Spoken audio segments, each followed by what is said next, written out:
Alrighty, welcome back. This is Meredith, your dietitian, and today we're going to cover my top 10 things to be aware of prior to weight loss surgery. For some of you, this may count towards a required visit or encounter for insurance purposes. For others, it's just good to know information. The following slides contain information I've gathered over the years that I really feel needs to be emphasized. So let's get to it. Okay, first up is to be informed. Know the name of your surgical procedure.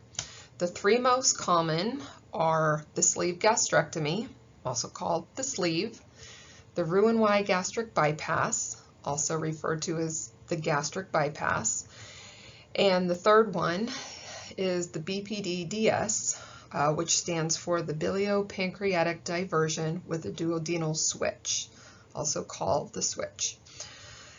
So you're most likely starting off with one of these three procedures, so just take the time to really know which one you have. That way you can accurately convey this information to other healthcare providers.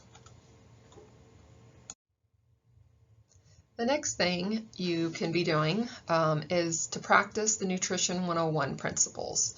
So if you haven't already, take a time out, go back to the Nutrition 101 video and watch that. That's the foundational place to get started. It's very basic nutrition principles, but very specific to bariatric surgery, okay?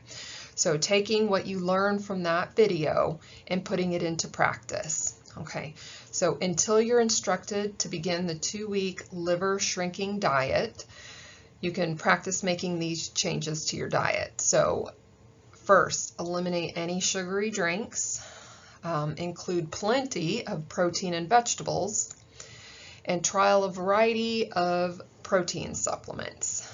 Okay, weaning off caffeine is another very helpful thing you can take this time for. Limit or avoid alcohol. Begin walking, just simply walking. You know, you don't need a gym membership or any fancy equipment, just to get out there, get your heart rate up, get that blood flowing, build up your endurance. Just start off with walking. And you can also participate in support groups. Okay, and I have a slide for that coming up, but getting to know your providers. So I lead one, and Marilyn, our behavioral specialist, she leads one, and there are other online support groups as well, but kind of getting involved, speaking to people who are going through the same thing as you and who have already gone through it can help you be prepared.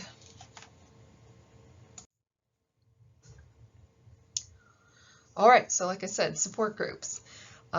Here at Prisma, we offer 2 online support groups each month at this time, and all are welcome. So whether you've had surgery or you're preparing for it, you're welcome to join in. Okay.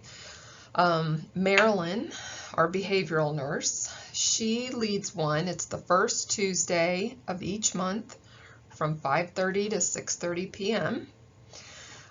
In hers, usually she has a set topic that she likes to cover, and you can email her right there, is her email, marilyn.mead@prismahealth.org, to get the link to join that support group. And the one I lead online, it's the third Thursday of each month from 12:30 to 1 p.m. So it's just a quick like lunchtime check-in type of support group. So I want to give you an opportunity to jump on. Maybe you're on your lunch break. If you have some questions or you just kind of want to hear about something new, you can email me to get the link for mine. And then once you've joined mine, you have that link. Just save it. I use a reoccurring link. Okay, so meredith.fusen-hill@prismahealth.org.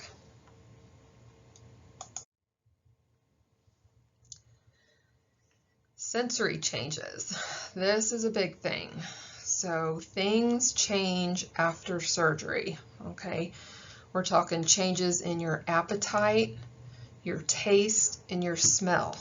Okay, primarily those three things will be affected. Okay, it's very common. Just go ahead and expect it.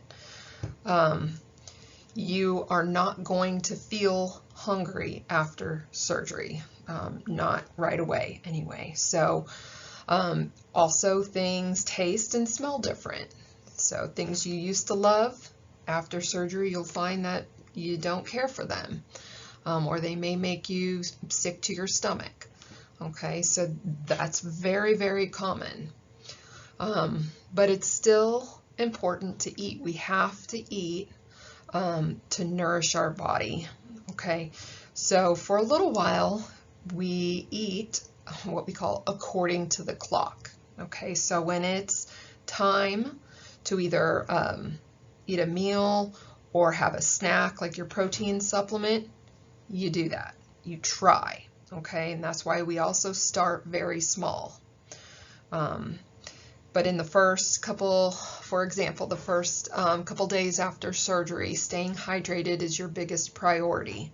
And you'll need to drink according to the clock. Okay, so it's like 1 ounce every 15 minutes when you're awake. Sip on something. So you got to stay ahead of your hydration. And we're going to talk about hydration in just a minute, but just know you just have to stay ahead of this. Okay, you won't be able to just chug a bottle of water and catch up, and you just won't be able to do that. So you have to take very small, very frequent sips of fluids. Okay, and you still need to eat and consume your protein supplements. Okay, so it's a fine line between telling you to listen to your body, you know, don't force it, and also not starving yourself. So you have to try. Okay, the key is when it's time for your breakfast, lunch, or dinner, try to eat a little bit. After just a couple little tiny bites, if you are just not having it, that's okay. Put it down, put it away, toss it, whatever, and wait for the next meal or snack time. Okay, you don't want to just graze on something. Okay, so those protein supplements, again, I know your taste will change after surgery. It's almost 100% given thing, but you still got to get them in. Those protein supplements are how you're going to come close to even coming close to meeting your protein goal. Okay, so you got to get them in. So it's a matter of changing the type. So trying different brands, different flavors, different textures. You know, maybe blend it with ice or freeze it in a popsicle mold. Try an unflavored, unsweetened protein powder mixed into something else. Okay, but we got to get it in. So start trying to just adjust your mindset. Okay, new mindset, new results, right? When I hear somebody, when I initially go over what to avoid and what to include, I hear a lot of things like, there's nothing good left to eat. Okay, well, if you tell yourself that, that's how you're going to feel. But there is still plenty of things left to eat. You know, they're just not the junk, not the processed food, not the snacky type foods, and there's still lots left to eat. So keep an open mind, be open to learning new, ways to prepare your food and ways to season your food and ways to eat that are going to bring about new results. Okay, feeling better, losing weight, and so on. Okay, so I encourage people to take a step back and look at the big picture too. Okay, remain teachable. So, a lot of things have changed and a lot of people are still practicing old, outdated nutrition concepts that have been debunked and obviously don't work, right? So just keep an open mind. A lot of what I help people do is to unlearn those things that did not benefit you and learn how to move forward and have a healthier relationship with food, and learn what does support your weight loss efforts. Next up is let's talk about weight loss expectations. Okay, there's a lot of variation here. So you want weight loss to look like a complete straight line where you do nothing but lose weight, but I'll tell you, it doesn't happen like that. Okay, it's not predictable. You're gonna have plateaus and occasional stalls. You're gonna think of it more like a staircase almost, where you'll lose some, and then you might plateau, and then you'll lose some. That's, you know, you just keep doing the next right thing, I'll tell you. So that's going to bring about that whoosh effect. So you just keep doing the next right thing. You may be maintaining your weight, and then all of a sudden you lose some. Okay, that's how it's going to happen. So just be aware of that. All right. There's also your goal weight versus the clinically established adjusted ideal body weight. Okay, so the number we have to plug into our system is what your weight would be at a BMI of 25. Okay, 25 is the high end of the normal range. Okay, so if you do a search for BMI calculator, you can kind of play around with that and see what that might be for you, all right, based on your height. So, but ultimately, you know, we're just taking things one thing at a time, you know, and we're going to help you get to your goal weight. Okay.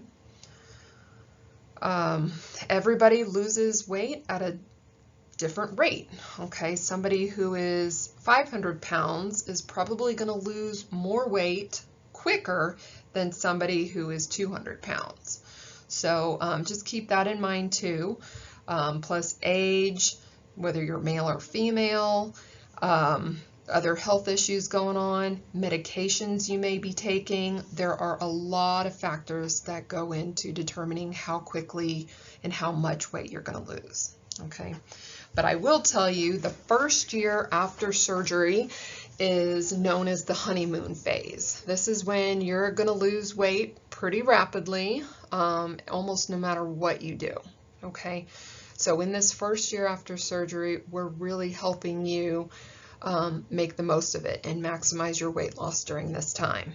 Okay, your journey never ends, you know, but after that first year is up, the true test begins. You know, what habits did you establish? What new healthy habits did you really build to continue your weight loss or maintain your weight loss?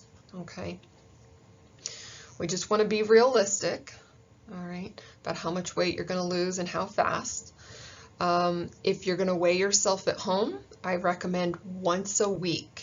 Okay, once a week. I know it's super tempting to, you know, weigh yourself every day, but that is not beneficial. Usually people are not going to lose, you know, multiple pounds of fat overnight. Okay, it may be fluid fluctuations, but I'm telling you, once a week to kind of help maintain your sanity, not to stress yourself out or feel discouraged, but once a week, write it down, keep track of it somewhere, and that is going to really give you a better idea of how your weight is trending over time. Okay, so weekly weights. And try to avoid comparison. A lot of people, you know, it's human nature, you know, your aunt or your friend or your, you know, someone else, you know, lost this amount of weight in this amount of time. But please don't compare. We're all different. You know, no two weight loss journeys are the same. So avoid comparison. Okay, and plateaus, weight plateaus are a part of the process. They just are. Remember what I said about that staircase weight loss? It's going to look like that. You'll lose some and then probably plateau, and then lose some, plateau. Okay. just part of it. Expect it. Maybe take a second, take a minute, kind of reflect back on your diet. Did anything change? Kind of make sure no old habits or sneaky sugary drinks or snacks have crept back in there, or if you need to change up your exercise routine, increase the frequency or the intensity of it. That's usually what's needed to push through a plateau. Okay, and then weight regain. Gaining some weight back is something that can happen. All right, it's a reality. Nobody ever plans to regain some of their weight or all of their weight back, but if you go back to eating and drinking the same things that brought you to this point, it can certainly happen. Okay, so we don't want to test the waters and push the boundaries too much. Stay on track. It's a whole lifestyle, right? If you do start to find yourself that the scale is creeping up and up, getting back to basics is really what it's about. And I do have a video that you can watch about getting back on track after weight regain. So if you're at that point or you get to that point, just know I have some resources for that, but I want you to be aware of it so that you can help to prevent that. Okay. Unfortunately, I see the stress and the frustration that people feel. And I don't want you to be too hard on yourself, but there are some things you can do to help prevent that if you know about it ahead of time.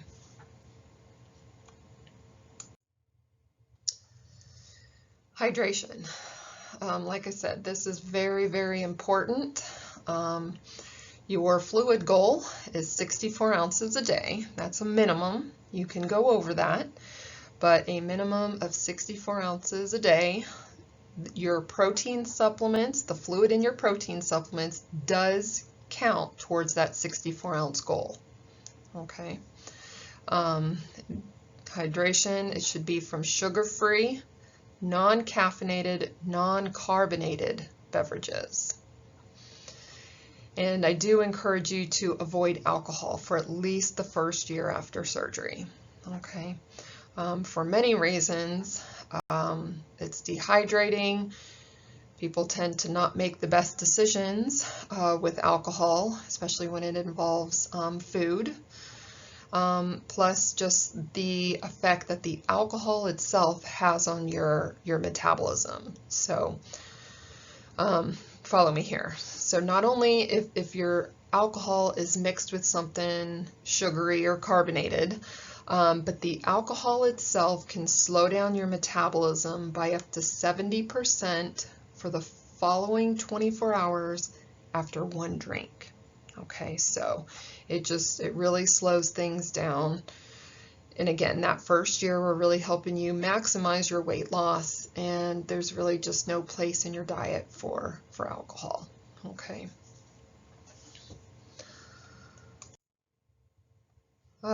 Pregnancy. So just know it can happen even when you least expect it. This happens a lot, okay? People are told they can't get pregnant or they don't think they can. They've been trying for some time. They have weight loss surgery and they wind up pregnant.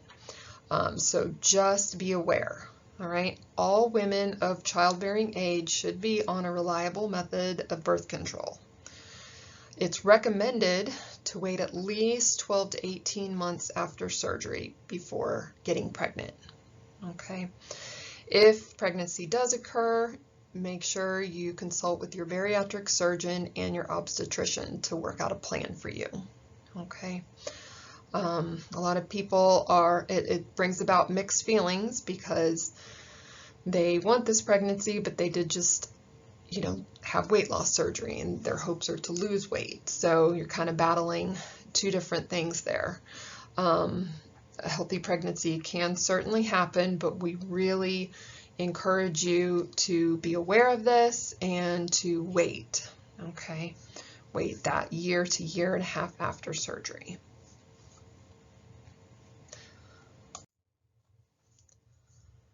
Spend wisely.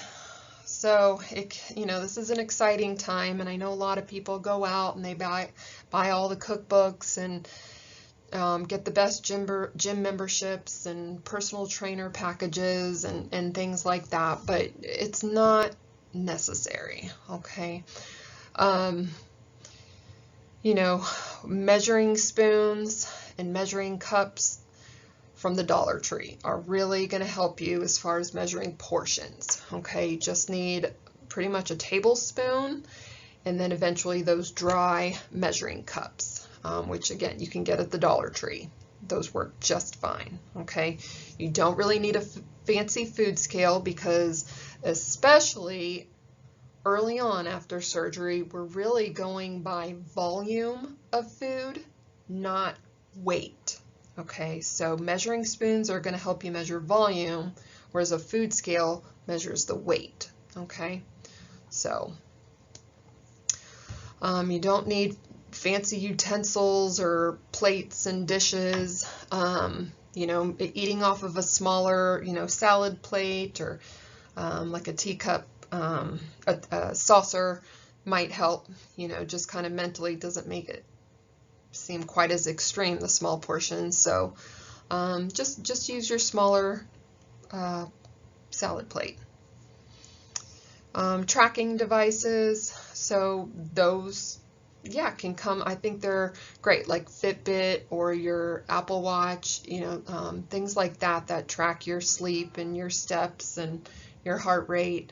You can track your water, you can track your food. That's up to you, but you don't need anything fancy, okay? But I think things like a Fitbit can be a great motivational tool to help you reach your step goal, things like that. Gym memberships, again, if that's your thing, if you already belong to a gym, great. But don't think you have to go right away and get a gym membership. Like I said earlier, just going out for a walk is so beneficial. Okay, so just getting in some walking, that's free outside. Eventually, when we want you to start strength training, resistance bands can be purchased online, like Amazon or Walmart, or even at Five and Below. Get you a set of resistance bands and look up some YouTube videos.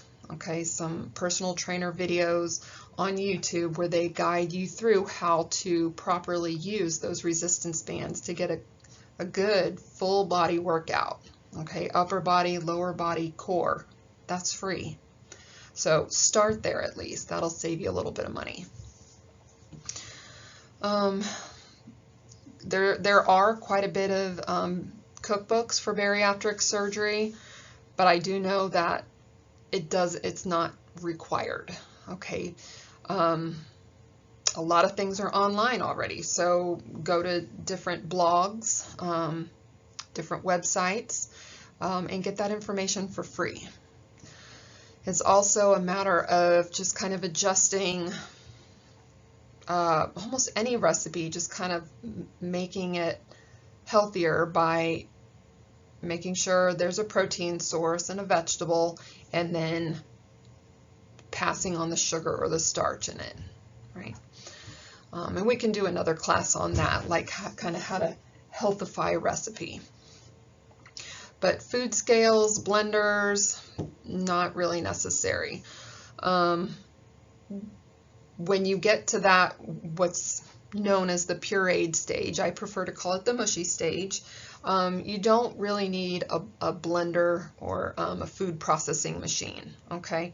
I'm gonna encourage you and show you how to keep your food rather soft and moist, and I'm gonna encourage you to just chew every bite very thoroughly. So you're almost gonna puree it in your mouth, okay? Then you don't have to put anything in a blender because that does not sound appetizing to me. So I think it's a better long-term habit anyway to just start chewing your food very thoroughly.